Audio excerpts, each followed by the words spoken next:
On September 29, 2012, near the Rocky Mountain National Park in Colorado, a chilling scream echoed through the cliffs, followed by a desperate call for help. At 5:45 p.m., a middle-aged man named Harold contacted the park's dispatch center, reporting that his wife, Toni, had fallen from a cliff and was in critical condition. By 6:30 p.m., with no rescue personnel having arrived yet, Harold, growing increasingly frantic, called 911 again. He explained that he had attempted CPR on his wife, but it seemed to have little effect, and she was barely breathing. His voice grew more urgent as he begged the operator to send a rescue helicopter. He mentioned that he had lit a small fire in hopes that the smoke would guide rescuers to their location. After some time, the dispatcher informed Harold that a park ranger was nearby and needed confirmation of their exact position. However, Harold had already lost signal. By 7:30 p.m., Harold sent a text message to Toni's brother, stating that he couldn't find her pulse. The Rocky Mountain National Park had fallen into darkness, and the temperature had dropped to 4 degrees Celsius. A park ranger, carrying a backpack full of medical supplies, slowly made his way down the steep slope in the dark, finally reaching Harold after more than half an hour. There, at the base of the cliff, he found Harold performing chest compressions on his wife. The ranger told Harold to stop and began checking Toni's vital signs. By 10 p.m., Toni was declared dead. The tragic incident quickly made headlines in local newspapers. Reports described Toni as coming from a wealthy oil family, a devout Christian, a loving mother, a kind wife, and a skilled ophthalmologist. Like her husband, she had a passion for outdoor sports. But the question lingered: was this truly an accident? From the moment the ranger saw Harold with Toni, something felt off. The couple had seemingly done little to prepare for such a demanding hike. For starters, they had set out in the late afternoon on a round-trip hike through rugged, remote terrain, a challenging route for any hiker. Given that both Harold and Toni were in their 50s, this level of difficulty seemed overly risky. Additionally, the only light source they had was a small keychain flashlight, suggesting they hadn't planned to camp but rather expected to return before sunset, a near impossible task. What puzzled the ranger most was Harold's behavior when he arrived. Harold was frantically performing chest compressions on Toni, claiming he had been trying to resuscitate her for hours. But as a trained first responder, the ranger noticed something odd. Toni still wore lipstick. If Harold had truly been performing mouth-to-mouth resuscitation, her lipstick would have smudged, but it remained perfectly intact, and Harold's face was clean. Later that night, the ranger revisited the scene. Toni's body still lay on the branches and rocks, her hair disheveled and streaked with blood. Next to her was a purple backpack and a camera, curiously untouched. The camera contained numerous photos from their trip. In the images, Harold and Toni appeared close and affectionate, seemingly in love.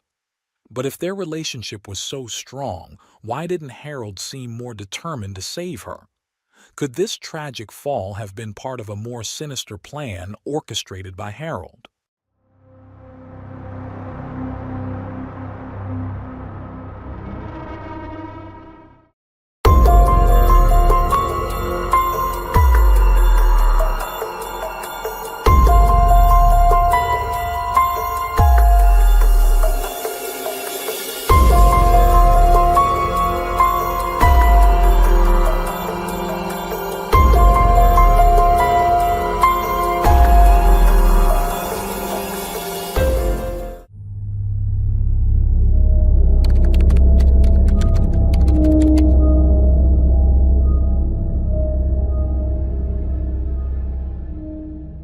On October 1, 2012, authorities paid a visit to Harold. He detailed the meticulously planned celebration for his 12th wedding anniversary. He explained how he had wanted a peaceful, romantic setting far from the crowds, which led him to take his wife, Toni, on a hike in the park. A few days earlier, Harold had surprised Toni by taking her to a hotel. On the day of the accident, they drove to the trailhead and began their hike at around 1:30 p.m. Originally, they intended to stop at the peak of the trail, but due to the large number of people there, they opted to head in a different direction to find a more intimate spot. By 3:30 p.m., they reached a rocky outcrop on the mountain, where they stopped for lunch, staying for about an hour. They planned to leave by 4:45 p.m. to ensure they would make it back in time for their anniversary dinner later that evening. However, things took an unexpected turn when Toni, using binoculars, spotted a fire lookout tower and a trail leading to it. They decided to walk a little further, arriving at a second rocky outcrop where they posed for photos. Shortly after, as Toni posed for a picture, Harold received a text from their babysitter, informing him that their daughter's soccer team had won a match. Excited, he looked up to share the news with his wife, only to witness Toni falling off the cliff. Panicking, Harold rushed to the edge, desperately searching for Toni. After a harrowing 45 minutes, he found her lying among the rocks. She was unconscious but still alive. Harold dragged her to a flat area and began performing CPR.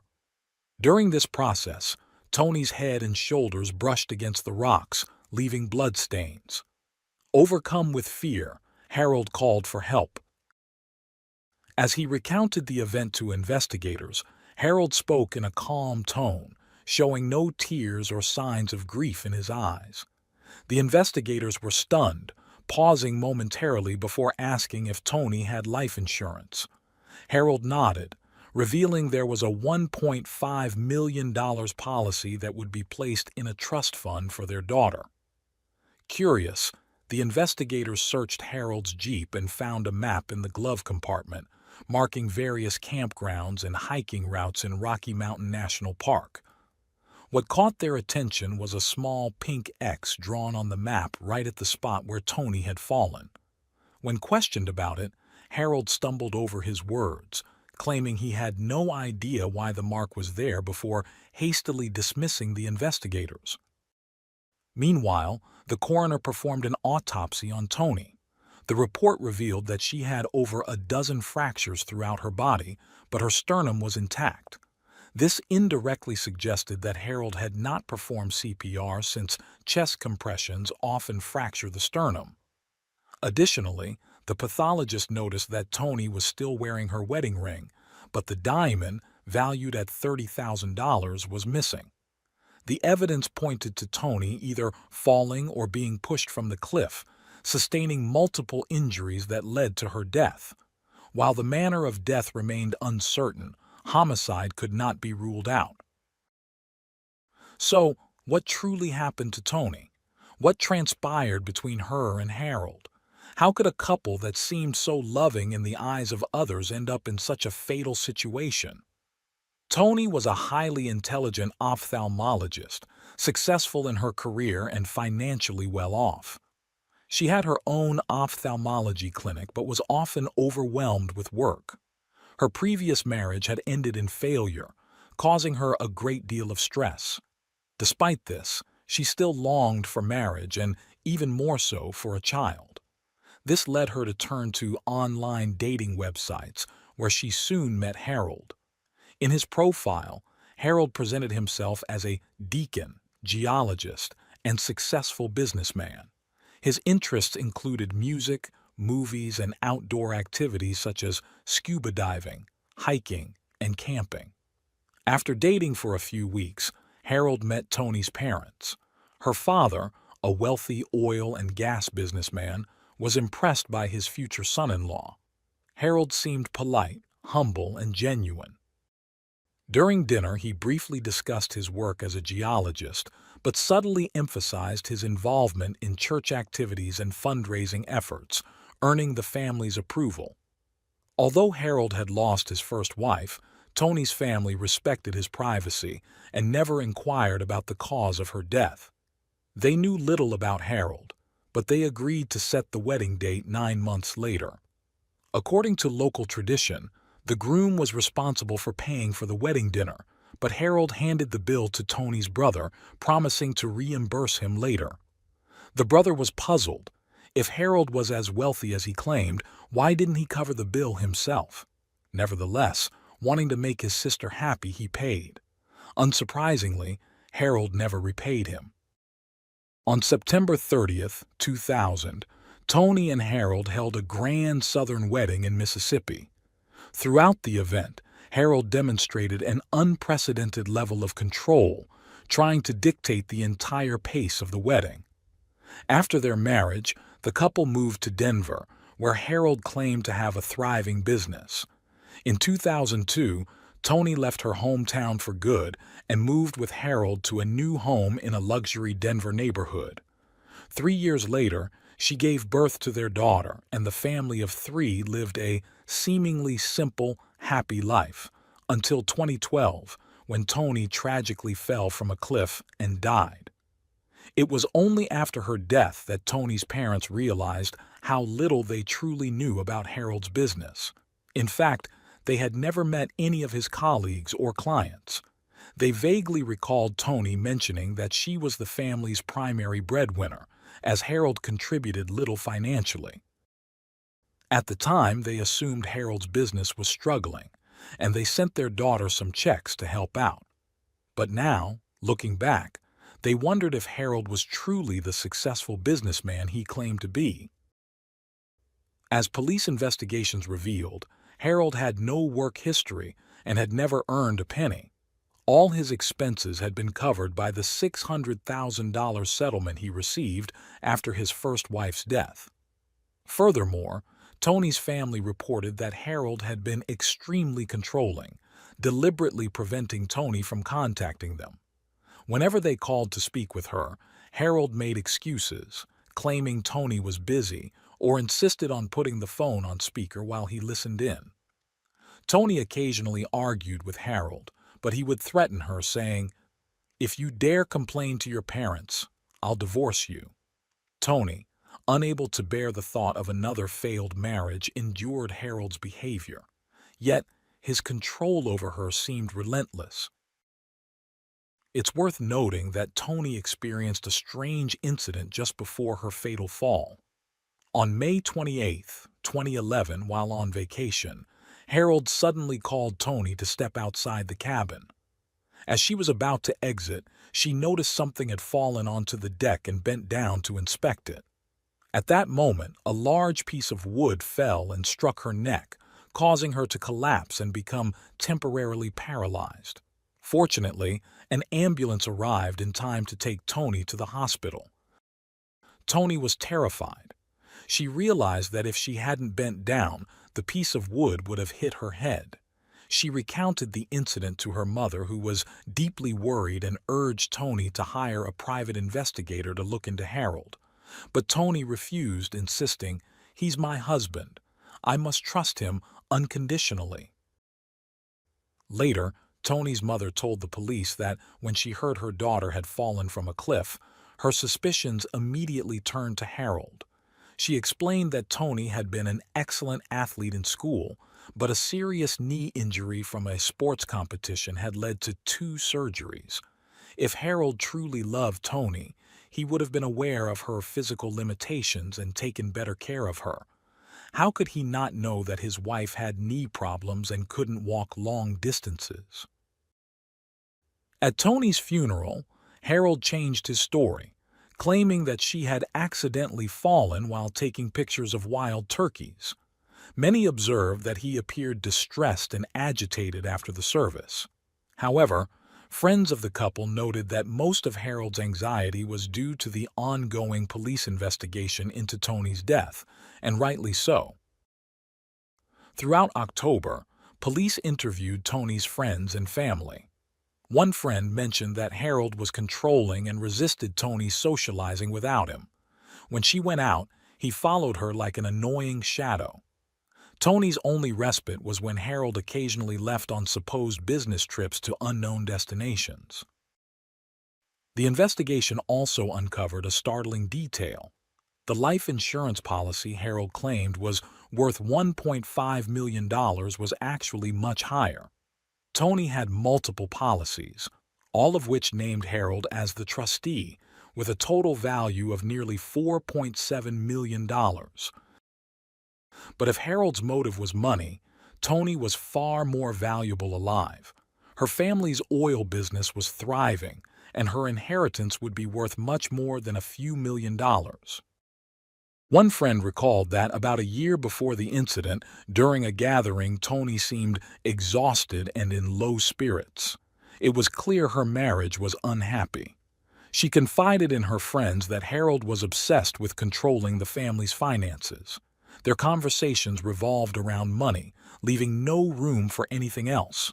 Harold meticulously managed all of Tony's accounts, treating her as if she were invisible.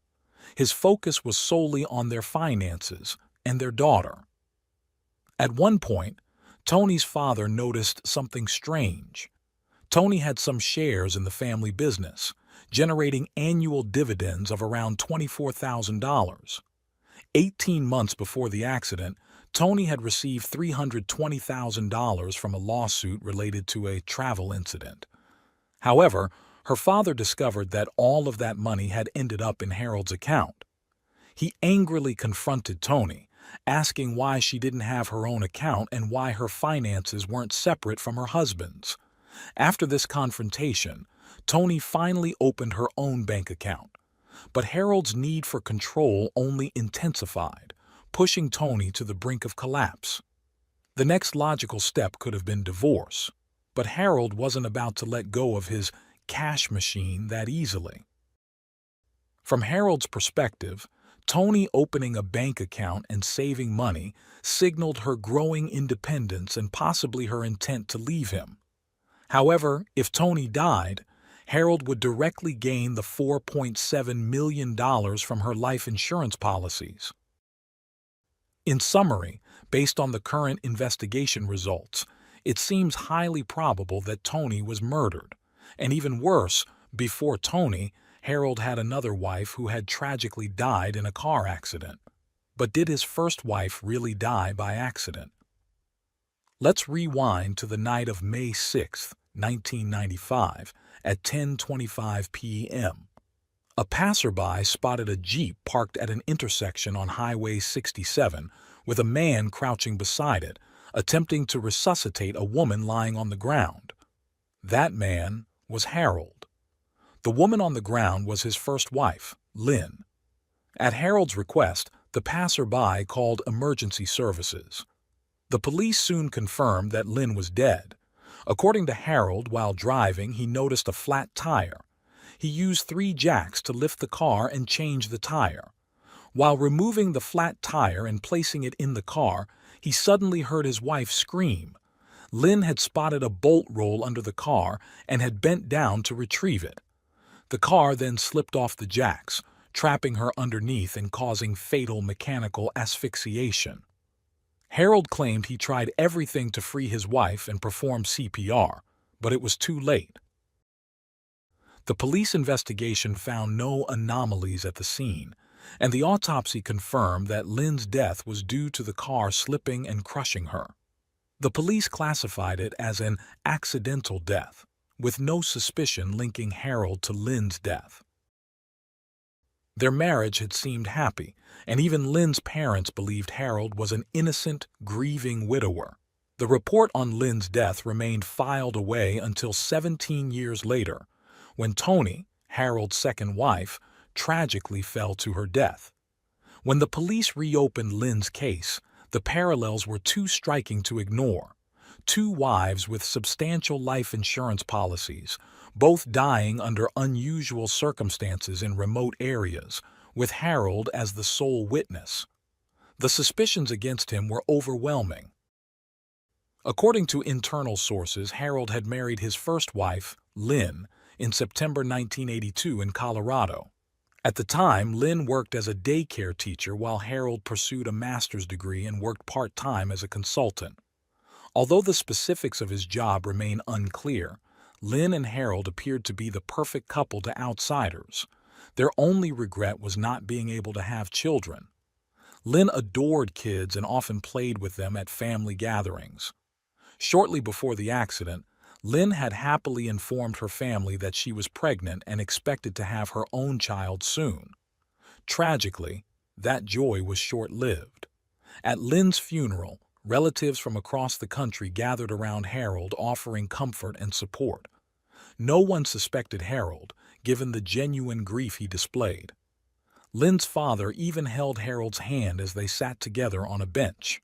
Years later, Lynn's sisters remembered that she had always been a cautious person who would never crawl under a car propped up on jacks to retrieve a bolt. It simply wasn't in her nature. Roughly 4 years after Lynn's death, Harold began dating again. Lynn's family fully supported his efforts, hoping he would find love once more. They sincerely blessed Harold when he married Toni, encouraging him to go and find your happiness. In 2009, Grace, Lynn's sister-in-law, separated from her husband due to financial difficulties. Harold generously sent her hundreds of dollars by mail and encouraged her to move to Colorado with her children. Grace was deeply touched, embracing Harold as a brother. She confided her concerns about her daughter to him, and Harold introduced her to an insurance agent. Trusting Harold completely, Grace revealed all her personal information, including her Social Security number, salary, and savings. She signed the documents without reading them. In the following days, Harold continued to provide financial assistance, lending Grace $600 a month and sending her daughter to a Christian acting school. Though grateful, Grace began to feel uncomfortable when Harold sarcastically called her ungrateful if she refused his requests or suggestions. He attempted to control her life, but Grace soon found a job and canceled the policies she had signed. One day, 2 police officers knocked on her door to inform her that her policies had never been canceled. Harold had forged her signature and continued paying the premiums. Most shockingly, the $400,000 policy wasn't meant for Grace's children. It was intended for Harold. Horrified, Grace realized that Harold's continued invitations for her to stay close may have been part of a sinister plan with her as his next target. In 2013, police located a new witness in the car accident case. The witness had a remarkable memory and told police he clearly recalled Harold stating after the incident that he didn't know how to change a tire, which contradicted his previous statements to authorities. Investigators reenacted the scene where Lynn was crushed by the car. They realized that the bolt Lynn had allegedly been trying to retrieve was misshapen and couldn't have rolled far under the Jeep.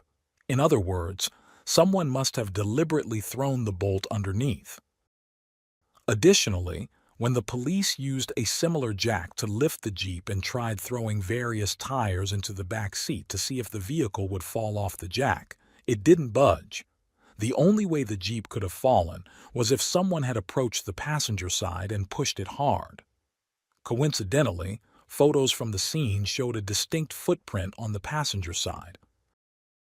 At the same time, police confirmed that Harold had no verifiable income and had been living off the settlement from his first wife's death. Every claim about his business ventures and fundraising activities was a lie. Investigators also tracked Harold's phone and discovered that, in the summer and fall before Toni's fall, Harold had visited Rocky Mountain National Park 9 times, likely scouting for a location to murder Toni. On November 6, 2014, as usual, Harold dropped his daughter off at school before driving home. As the investigation deepened, Harold sensed the growing crisis. He constantly monitored his daughter, attempting to erase any memories she had of her mother. He trained her to be overly dependent on him, treating her as his possession and strictly controlling her interactions with the outside world. Naively, he believed this would gradually clear her mind of suspicion. But on the morning of October 6, 2014, when Harold returned from school drop-off, police arrested him. He was subsequently charged with first-degree murder in Tony's death. Harold refused to plead guilty. On November 12, 2014, Harold appeared in court, pleading not guilty. Meanwhile, police compiled their findings into an 11-page report detailing the flaws in the original investigation into Lynn's death. They pointed out that Harold had never been formally questioned with a recorded interview, and there had been no confrontation over the clear footprints on the car or the witness testimony. The report also noted that Lynn's autopsy didn't specify the car's direction or mention whether the tire had actually blown, as Harold claimed. Furthermore, investigators never thoroughly inspected Harold's car tires. Police questioned why, if Lynn had been under the car retrieving a bolt, her hands weren't dirty in the scene photos, nor was there any car grease on her body. Likewise, Harold's hands, despite having supposedly changed the tire, were spotless. What had really happened that day? Following this report, Lynn's death was reclassified from accidental to undetermined. Her family made their first public statement, urging authorities to carry out a thorough investigation into her death. On January 29, 2015, authorities announced a new round of investigations into Lynn's death. However, given the case's age, finding enough evidence to prosecute Harold remained a daunting task. On May 11, 2015, 20 years after Lynn's death was ruled accidental, a hearing was held. The prosecution presented the life insurance policies of Grace, the incident with the falling beam, the cliff fall, and the gaps in the original investigation to demonstrate Harold's involvement in Lynn's death. However, the defense argued that there were no signs of a struggle at the scene and that emergency services had never considered her injuries to be the result of deliberate action. Moreover, her insurance policies were confirmed by her own signatures, and there was no evidence Harold had tampered with them. A few days later, the first review of Lynn's death concluded, with some evidence lost forever in faulty memories. Police slowly realized that seeking justice for Lynn wouldn't be easy. On September 2, 2015, Harold's trial for Tony's murder officially began. There was little suspense as police presented photos from the crime scene and Tony's body. They recounted Harold's lies about his work and other matters, including his claim to have tried to save his wife, even though the evidence showed her lipstick remained perfectly intact. The prosecution highlighted that Harold had provided multiple versions of how Tony fell from the cliff, sometimes saying he was standing behind her, other times claiming he was fiddling with a camera or phone. However, the evidence proved these stories false. The camera was nearly untouched, and Harold had intentionally shown photos to paint a picture of a loving relationship with Tony. Additionally, at the time of Tony's fall, Harold couldn't have seen the babysitter's text about their daughter's soccer win, as the message arrived at 5:54 p.m. Yet, just 1 minute later, Harold was beside Tony's body, making an emergency call. Police reminded the jury that Harold hadn't immediately called authorities from the top of the cliff. Instead, after witnessing Tony's fall, he had calmly gathered his belongings, descended slowly, and only after moving Tony's body from the pile of rocks did he casually make the call. When police instructed Harold to perform CPR, Tony had likely been dead for over an hour. Photos of the scene revealed bloodstains on the rocks, indicating severe head trauma from the fall, as Harold had dragged Tony by her legs, causing her head to slam against the rocks. Additionally, during his call to police, Harold mentioned that Tony might have a concussion, showing more concern for when he could be rescued than for his wife's health. Harold invented numerous stories about Tony's death without displaying any remorse, as he had been planning her murder for some time. Immediately after the funeral, Harold swiftly took possession of Tony's phone, wiped her computer, and filed insurance claims. His cold-blooded nature and greed were eerily similar to what had happened with his first wife, Lynn, especially the conspicuous markings on the cliff map, which proved the murder was premeditated. Around 3 p.m. on September 21, 2015, after 3 days of deliberation, the jury returned a guilty verdict for Harold, finding him guilty of first-degree murder. On December 8, 2015, Harold was sentenced to life in prison without the possibility of parole. He later appealed, but it was denied. Harold remains incarcerated, and it is likely he will spend the rest of his life behind bars. It's important to note that, over the years, authorities have continued to seek evidence to prosecute Harold for Lynn's murder, though the lack of evidence has made this difficult. In memory of Tony, her parents established a donation fund at the University of Mississippi Medical Center to train future generations of ophthalmologists. Tony and Harold's only daughter was entrusted to Tony's family for her upbringing. She increasingly resembles her mother and has expressed interest in pursuing a career in medicine, perhaps following in Tony's footsteps to become a healthcare hero.